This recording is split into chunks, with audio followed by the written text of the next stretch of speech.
PFUJ demands early justice for journalist Arshad Sharif and other slain journalists.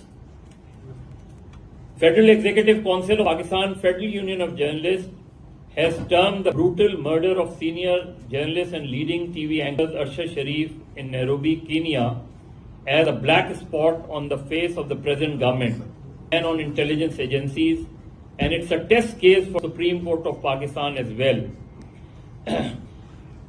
Despite the comprehensive report of two-member fact-finding team and joint investigation team, it appears as the case has been put under the carpet. کیونکہ دونوں کی reports آنے کے بعد یہ ڈیلیئنگ tactics Arshad شریف کے case میں adapt کی جا رہی ہے، یہ اجلاس اس پر شدید تشویش کا اظہار کرتا ہے اور ظاہر مطالبہ کرتا ہے کہ ارلی جسٹس دیا ہے. PFUJ believe that after the two-member fact-finding team submitted their report tracing the facts behind Arshad Sharif's decision to leave Pakistan and ultimately killed on October 23rd, 2022, the two officers of the team had been transferred from their respective departments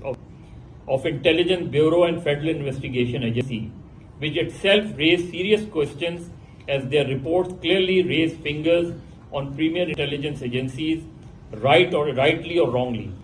Surprisingly, the Supreme Court constituted a joint investigation team, which after a few weeks also submitted its report, but the matter has not proceeded or moved since then. PFUJ since long has been raising its voice and concern over the safety and security of journalists in Pakistan, and has been demanding life protection and complete safety and insurance cover for journalists besides training. The PFUJ resolved that it would not let the case go unheard and would see that